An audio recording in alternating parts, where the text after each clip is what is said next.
Florida, pero también directora de Research del African Center for Economic Transformation, ACET, con sede en Accra, en Ghana. Si tiene la presentación puesta por ahí, le paso la palabra a Mina. Mina, the floor is yours to start. Thank you. Good afternoon. I guess I'm just gonna go straight to it this way. Don't waste a minute. Yesterday,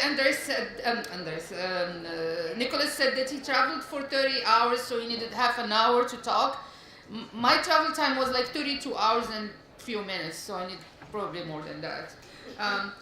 But this is not really an academic paper, but it's more because Cecilia told and Anders asked that I give my thoughts about how I see the impact or possible impacts from China's so-called new development model on Africa. And so these are more like thoughts, and but in that I also talk about something we did. I work at the African Center for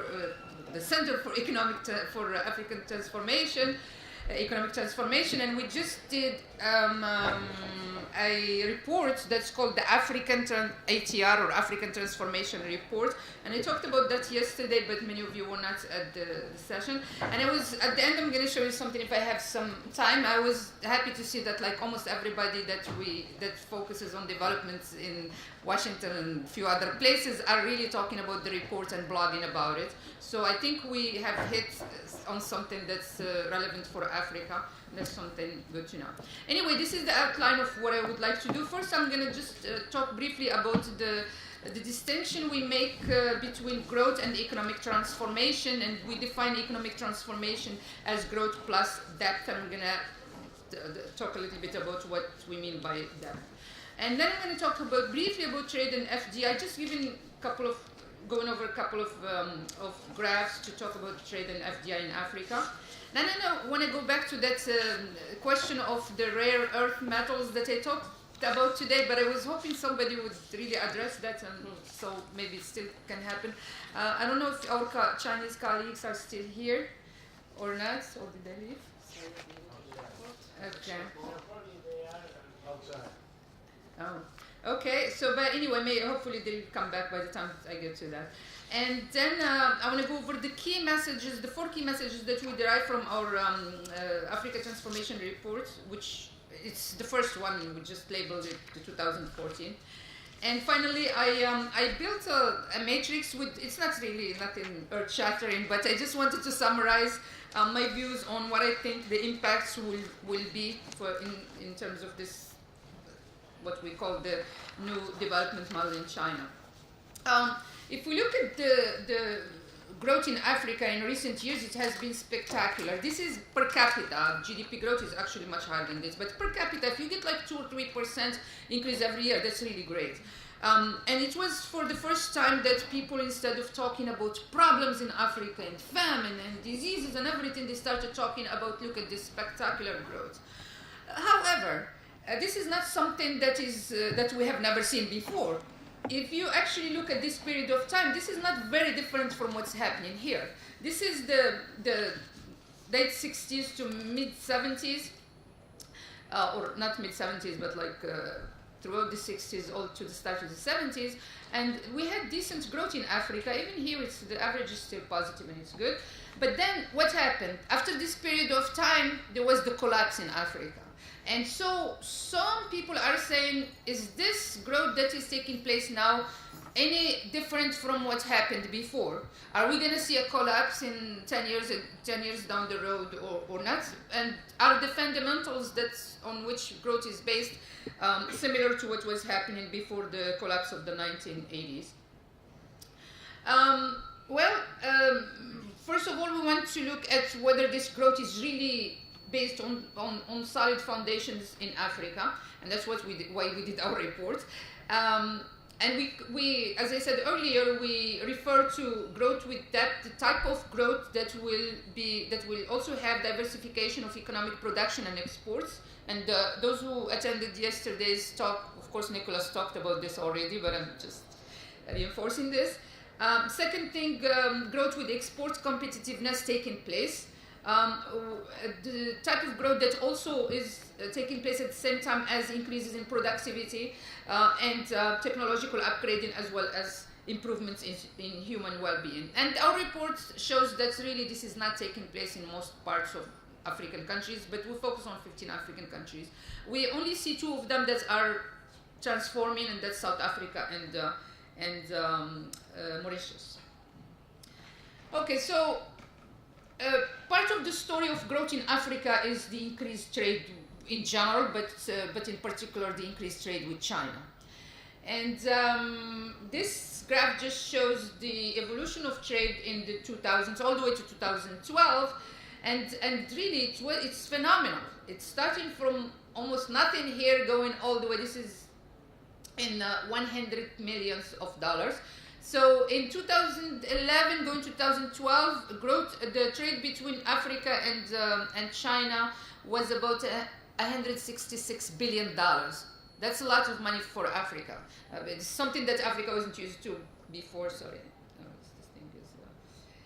And so it is really important for us to know the type of relationships that are taking place between Africa as a region and China, because again, trade is important.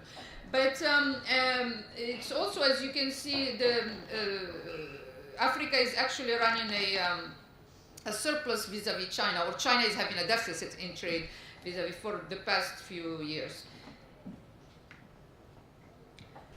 Okay, now why is China trading in general with many other parts, but also specifically why are they importing all these things from Africa? Or, of course, the needs or demand for raw materials and more so than agricultural products, actually, on the part of in terms of trade with Africa. And there was a lot of talk about the new model, whether it's really there is a new model, and how do you define it. But regardless of whether the model is there or not, there is no denying that consumption in domestic consumption in China has been growing. What the blue lines here or bars show is the household final consumption expenditure per capita. So this is per person in 2005 US dollars, so it's in real terms, and the growth is huge, it's spectacular. This thing is very sensitive. Okay, so the growth has been spectacular. But as you can see from this is the level, but if you look at the growth itself, of course it has been volatile like any growth, but there is no denying that consumption per capita in China has grown tremendously. But how did China really do its own transformation? Because this is for us in Africa, this is really the lessons we want to be able to learn from China. How did China move from trading in a trade that included lots of primary goods, because here you have crude fuels and minerals. These are exports of China, the structure of exports. So in the 1980s, it was raw materials a lot. You have food and animals here. You have crude fuels and minerals.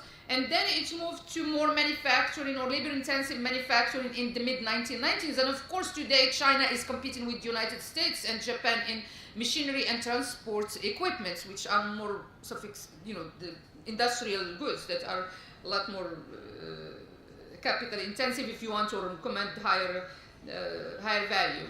How did China do that?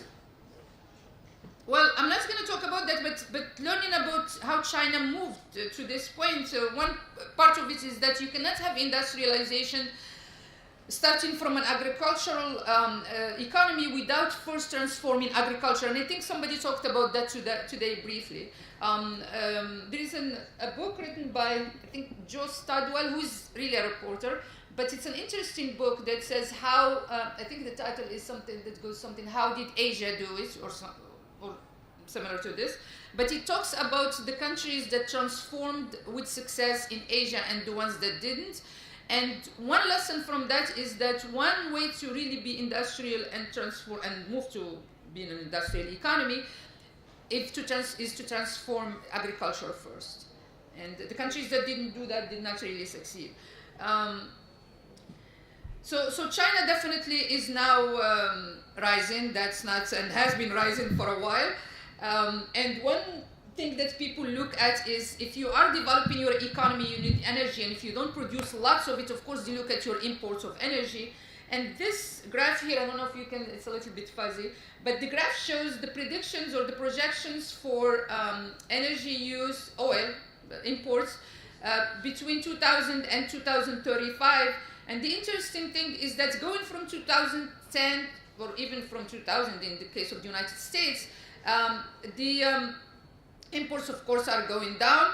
Same thing in Japan, and then from 2010 to 2035 in the EU. But look at China and India. The imports of oil is projected to explode. It's going to be huge in the future. But not just in China. We talked a lot about China in this conference. But India is also getting there. I did talk about India, actually, yes, in the intermarriages. Okay. And this also reinforces that point that by 2035, this is the size of China's use of oil, and India is also sizable.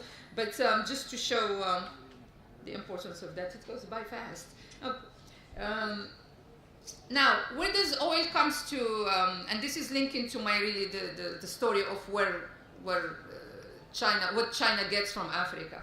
But where does crude oil come? The imports.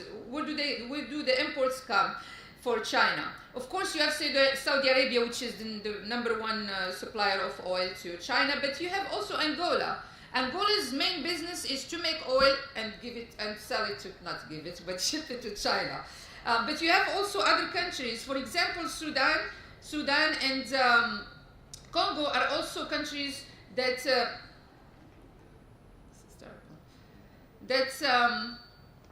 trade in oil with China. So if you put together Angola, Sudan, and Congo, it's roughly the share, similar to the amount of, or the number of tons equivalent that are from Saudi Arabia. So it becomes, as a region, it becomes like almost the first partner as well. Okay.